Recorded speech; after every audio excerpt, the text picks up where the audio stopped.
Morning world, welcome to Saturday the 3rd of October and my usual, half hour on Saturday morning with the Farmers Weekly and a cup of coffee. So that's how I usually start my Saturday mornings, is out, do my jobs, come in, cup of coffee and start for this.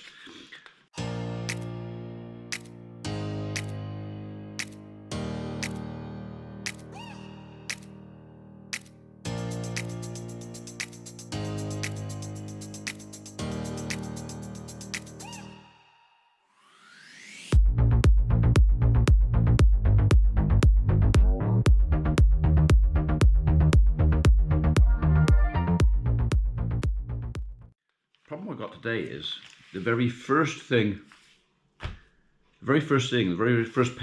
I turned to was this, which to many of you means absolutely nothing, and to a lot of you might even sound like a really good idea. So, I mean, I've only read through this once, so I'm just taking my first impression from this. With a headline saying industry split over the carbon tax plan for older cattle. So it plans to impose a carbon tax on farmers who finish prime beef cattle later than 27 months old. Now, with the modern continental cattle breeds, it is possible to finish your animals at that age. Quite how much protein you have to pump into them to get them to the right size, weight and everything else to finish them at that age. I can't see anything in here that mentions about the inputs on finishing an animal that size. So the whole idea with this is to reduce the carbon footprint or carbon imprint of cattle, for beef cattle. And they're trying to say here that after a beast gets to say 30 months of age, it produces more carbon daily than before. I'm not quite sure how that works out. I mean, do your farts smell worse after 30 or before 30? That's just being flippant, I know. But at the end of the day, I can see this as being another nail in the coffin, potentially, of people like us who are trying to keep some of the old rare breed cattle going. We're on, obviously, we rear Dexter cattle, and it's all grass reared. We, apart from the young stock when they first are born, just trying to get them tame, we might give them a little bit of assistance, shall we say, while mother's in the barn on the hay. We give the young stock a little bit of extra then, which is as much a taming tool. But other than that, all my stock is grass reared. So there's no imported soy, no other imported proteins or growth enhancers or anything else. It's grass. And the thing is with grass, it takes longer. But the way I look at it, it takes longer, but it tastes better. I don't know. I know I'm going to ramble on a bit about this because I'm a bit concerned about it. So basically what they're saying is, if this goes through, if I want to rear my Dexters and slaughter them after 27 months of age, I've got to pay £100 per head levy on top, which means that I have to pass that cost on to my beef packs. So, all right, so 100 divided by 8 isn't massive. It's, 10, 12 quid of that is, to the beef packs. But it's still a case of why? Why? How can rearing cattle on grass and using the natural resources that we have here and letting them grow at their own pace, so they're not being forced on with introduced proteins, how is that worse? I don't understand it. So to take your proteins, I mean, a lot of the protein based out cattle feeds, I know, is they rely on soy. Well, where does that come from? Soya.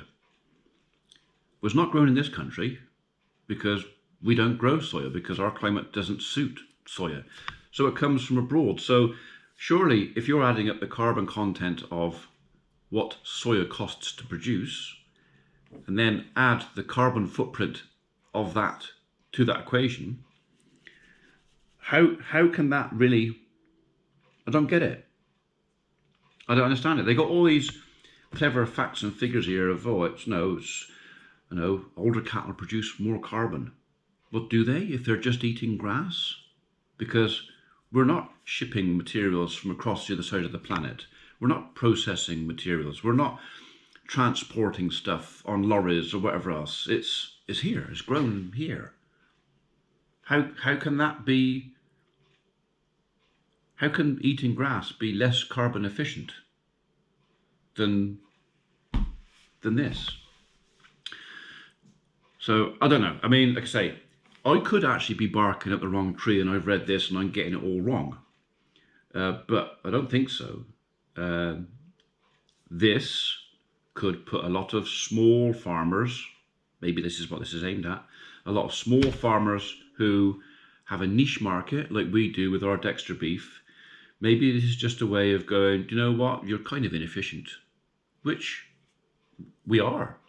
Okay, this is not the most efficient way of doing it, but it is the most natural and the most humane and the most thoughtful or whatever else. I mean, the more I read this, I'm actually a bit irritated. You may have realised that. So about this whole thing. Most beef is produced for the mass market to go into the supermarkets and stuff like that. We don't do that. None of my beef, unless it's gone off for an inconclusive TB test, which then proves to be completely clear, that is the only beef that we will produce that goes into a supermarket, or maybe the van you see at the local fruit market or whatever else who's selling beef at the back of a lorry. Maybe it goes to him. I don't know where it goes. It's gone. But honestly, I don't know. Anyway, for our Dexters, I don't think, unless we were to feed it all of this high protein bought in material, we could not feed that. We could not finish that animal at 27 months. Not sensibly. And at the end of the day, it's then no longer grass reared. We sell grass reared happy beef. This strikes me as animals no longer being out in the fields. This strikes me as zero grazing, as in the animal never comes out the barn ever. I don't agree with it. Sorry, folks, you clever boffins. I don't agree with it. So if you want to cut down carbon emissions and stuff like that, stop going on holiday. Stop flying abroad just because you can. Anyway, that's my 10 pence of that. This is a little bit worrying for us. I mean, I know pretty much that most of my beef pack customers would, if I explained this to what we're doing, and this is a tax, they would probably just buy the packs anyway. They'd still do it. But why should they pay? Why should they pay for me to produce beef in what I think is the most efficient, humane, and logical way? The food grows here. The cattle are born here. They eat it here. They stay here or go to the farm. How can that be? How can that be less efficient and more carbon expensive than shipping proteins from around the world and the transport and everything else and the processing that goes with it? How? Anyway, if a clever person would like to explain that to me, how this is a really good idea, and me keeping Dexters on grass and selling them at maybe up to 40 months old because they taste better and they're happier and whatever else, and I'm doing it wrong. I mean, if someone could actually explain that to me in a way that I can understand, then by all means, I'm willing to listen. But no, I'm going to dig my heels in. Anyway, I'm going to carry on. So I've literally stopped at the, well, all right, yeah, second, third page in.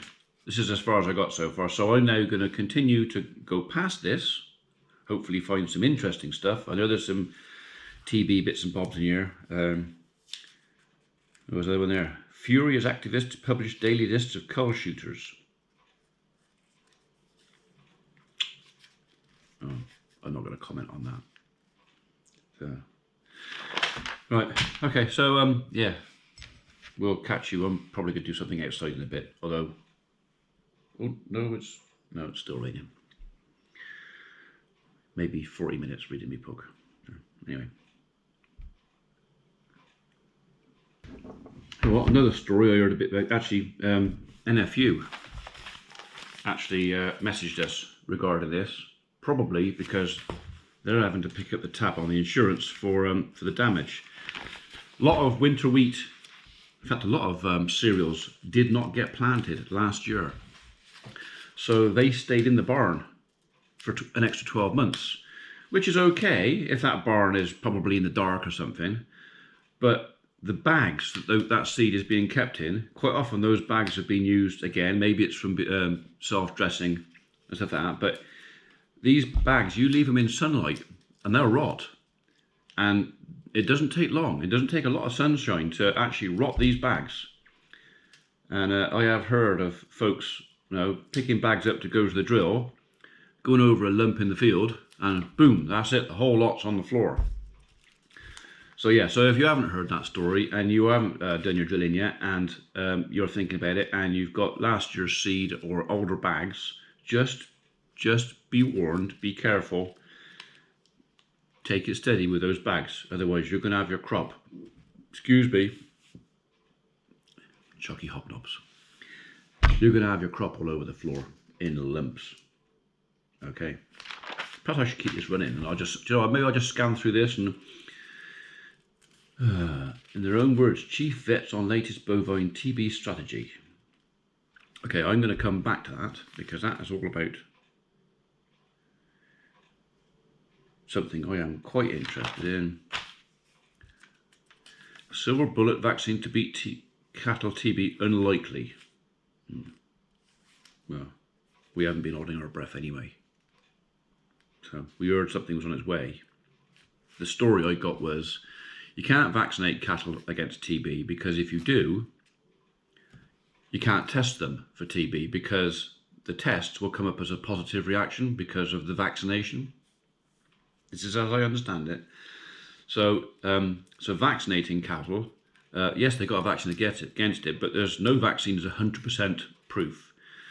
But it just meant that testing was not possible because every single animal that had been vaccinated will come up with a positive test result. So they couldn't use it.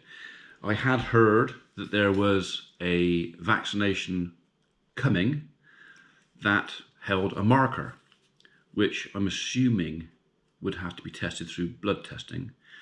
And that marker, any animals that proved came up with a positive tests or others, it would actually, a marker would show up on however they test it, to say, no, it's not TB, this is the vaccination doing this. So it's like a false positive. Is that right? I don't know, but this is they're saying it's unlikely.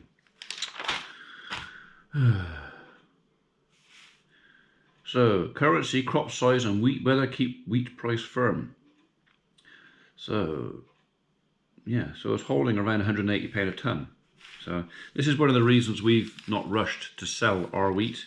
Half of our crop is sold, has actually been sold, but on advice we were told to kind of hang on to the second half because we have a guaranteed minimum price for the corn we have in the shed for half of it, and the idea being is we've got more, so maybe if we hang on a little bit the price goes up. This is the risk, and it's like playing the stock market. There's always a certain amount of risk involved in farming, and you're playing the commodities market as well. So we're hoping the price is going to continue to rise. Brexit could actually put the values up. There are a few other factors around there that could also put the price up, but there are a few things that could also drop it. So I think the poor maize harvest in America has helped to keep the numbers up a little bit. So I feel sorry for our American cousins, but it just means there is less maize for us to import for our protein, for animal feeds.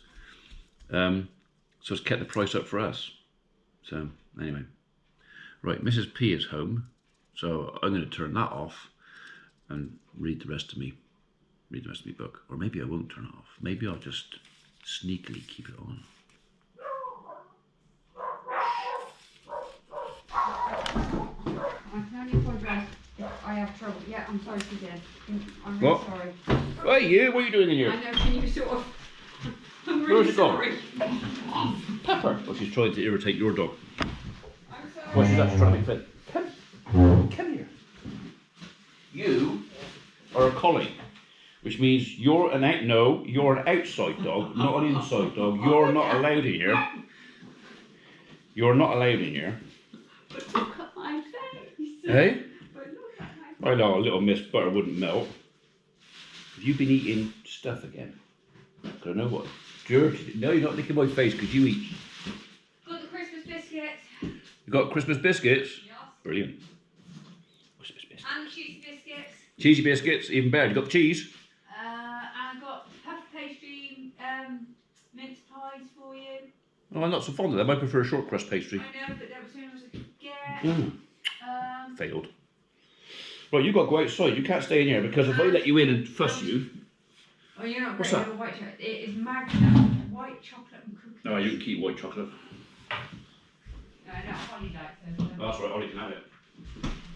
It's nasty. Dogs out of the shit on the floor. What a hard life to do. Hey? Sorry.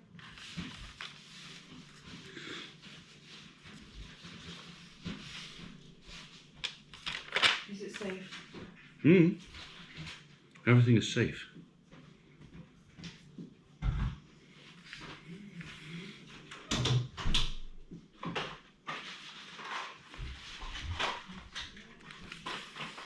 Were you filming or were you talking to someone?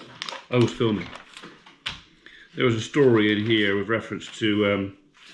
White chocolate and cookies Magnum. no, it had nothing to do with white chocolate cookies and magnums.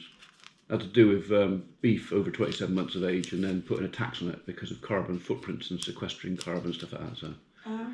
apparently it's more efficient to slaughter animals at 27 months or younger because they produce less carbon. Well, the only way you can do that is to force them. I mean, I can't imagine cattle being out on the ground for that, or very little time outside. They're going to be kept indoors, zero grazing, and pumped full of imported proteins. Not right, is it? Well, I don't think so. Apparently that's more efficient and less carbon costly than me rearing my cattle slower on grass. So it doesn't come from the other side of the world. So, not only that, I think it's morally wrong. I do, I think it does. I don't So- know a lot about rearing, It's like, rah! but is that why you do it faster because there's too many people and there's not enough meat? Yeah, but the thing is, the modern continental breeds and that, they're all like double-muscled, great big, huge beasts. But the only way you're going to do that is like a bodybuilder. If you want a bodybuilder, what you got to do, you got to pump him full of protein Yeah. to but you convert need, like, that into 6 months, yeah. flesh.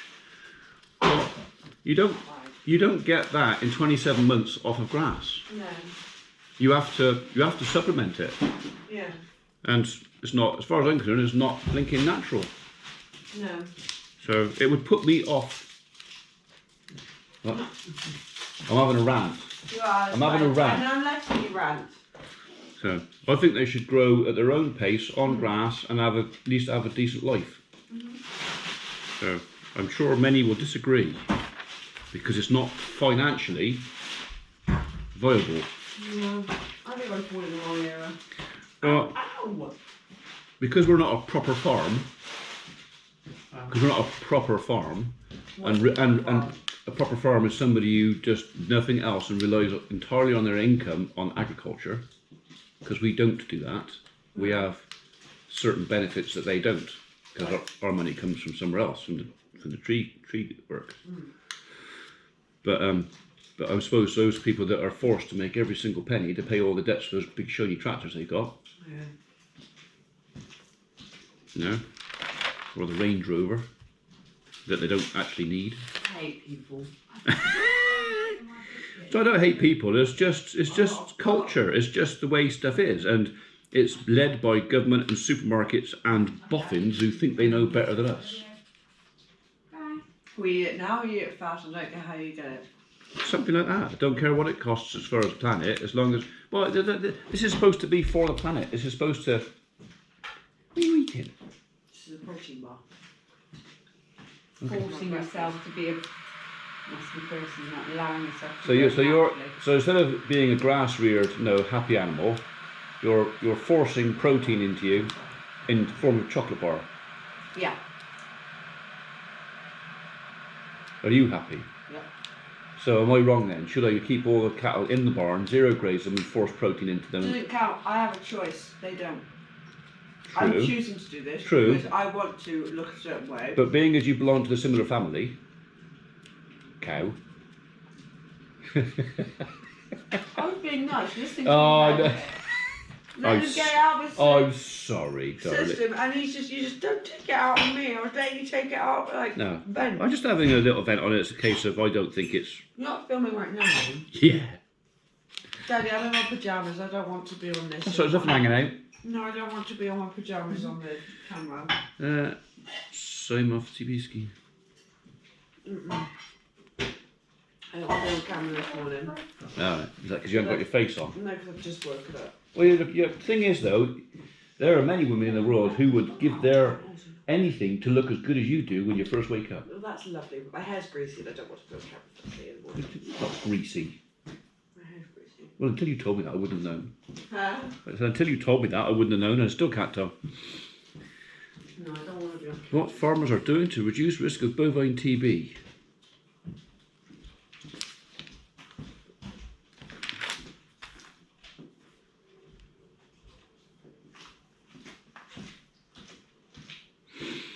UK TB measures, incentives and penalties. The plethora of TB rules can be bewildering and subject to change. Yeah, that's right. Back in a second, I've left it back in the end spot. Oh, right, okay. All right, I'll see you in a minute. Winter beans are easier to establish in heavier soils and can be tolerant to temperatures below -10 degrees C. We're possibly thinking of winter beans next year, or maybe peas. Chalky soils, that doesn't apply to me. Hold your nerve for the control of blackgrass. Winter wheat growers need to hold their nerve and hold off drilling until early October, as blackgrass seed can take up to 3 months to emerge in this high dormancy year. Okay, that was mentioned, and that was apparently one of the reasons we haven't started drilling yet.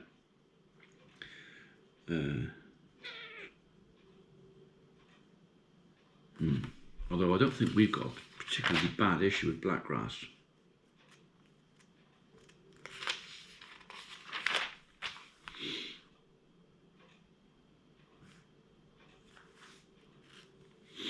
The thing is, I only usually give myself half an hour to scan this.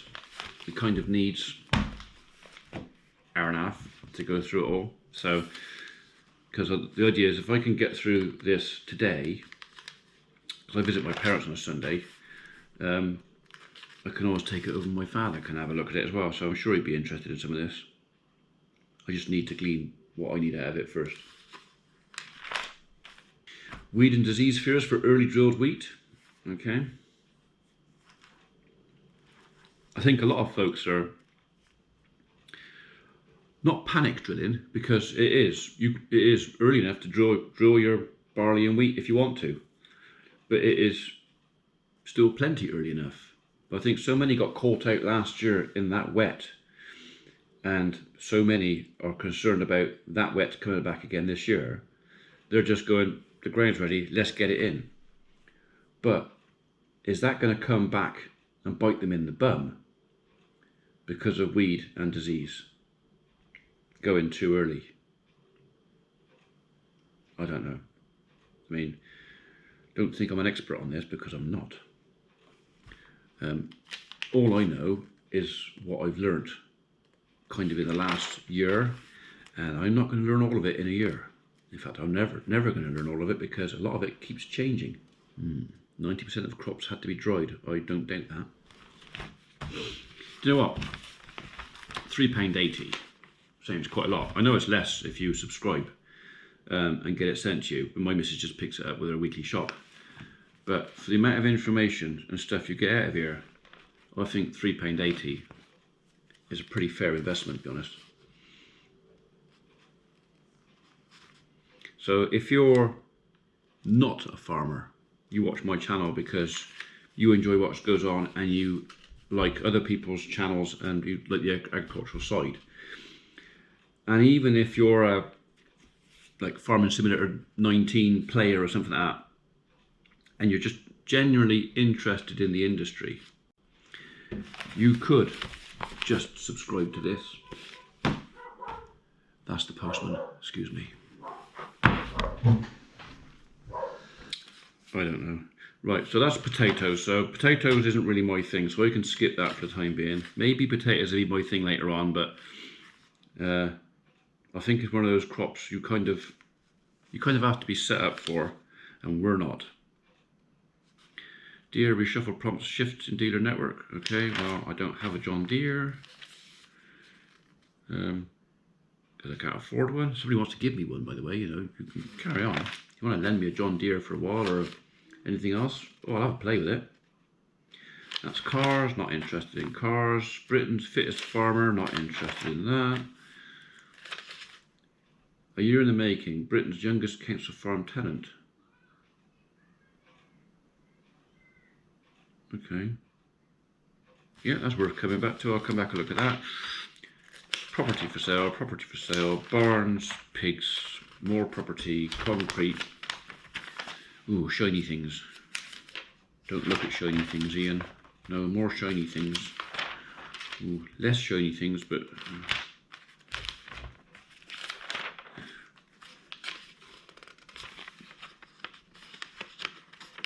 I'm not looking. Prices and trends, that's something worth going through. That's Mrs. P at home again.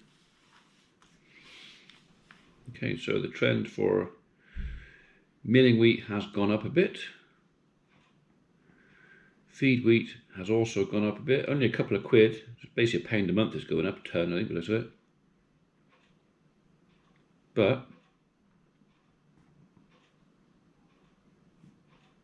£1 a ton.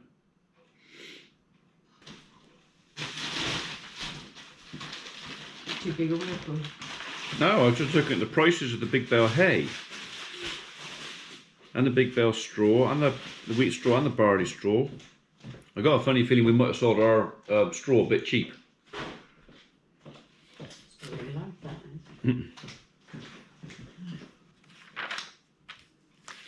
Did when they got the check in from the market, I haven't actually seen the report that came with it. Have you got The that? thing that was actually you detached the cheque from. I didn't detach the check. No. It was undetached. It was already detached when I did it. So.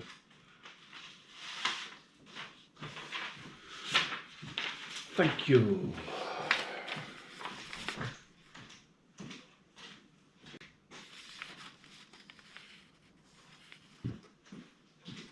Well, they were heavier than I thought they were then. I thought they were sort of 3940s. But they were 44s. So, spot on. Not bad for little clean lambs, clean cross lambs. I haven't got the weight for the store lamb, but... Okay. I didn't think they were that heavy. Which means we get the biggest ones. So that number 6 that we had must be in the high 40s. Proper heavy lamb. Right. I'll go for that again later on. Right, I've got a lot of manured wood chip to go to Tidwington, which I promised to do this morning. So I'll go and do that. Excuse me, and then I'm free for this afternoon. Okay. Have you got the money for that to go say so? Yeah. No, just asked. Someone else. Oh, I just made you a cup of tea. That's all right. I've just finished my cup of coffee, which is very nice, thank you. How do you make that? Well, the coffee was very nice. I haven't tried the tea yet. It's a bit hot.